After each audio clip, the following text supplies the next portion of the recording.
No matter what it's like outside, Jim Gasperini can turn on the kitchen light of his 100-year-old Woodbury farmhouse, knowing that it's powered by his new workshop. That's because just outside of his home sits 36 solar panels on top of that red workshop, producing 9,000 watts of clean energy. Always an advocate for energy conservation, Jim designed the workshop several years ago with solar power in mind. We've always been interested in conservation, and we thought this is one thing we could do, having the space with our hobby farm here.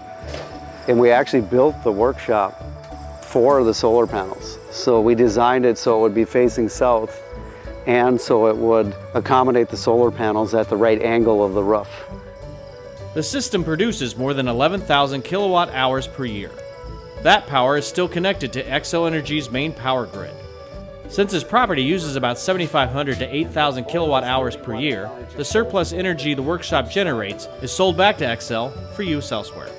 It's just great to come out and look and see how much energy you're producing without really putting any additional effort into it. And just the thought that, you can get energy from the sun just seems to make a lot of sense.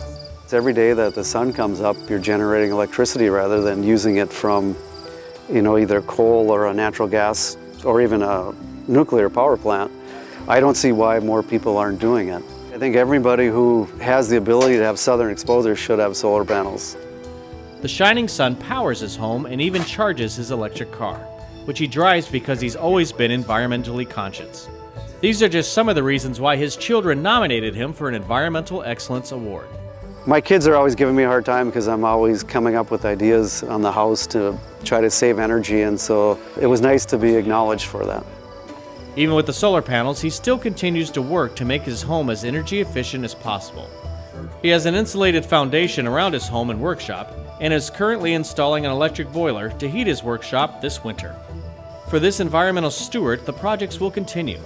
So don't be surprised if Jim is honored again with another Environmental Excellence Award.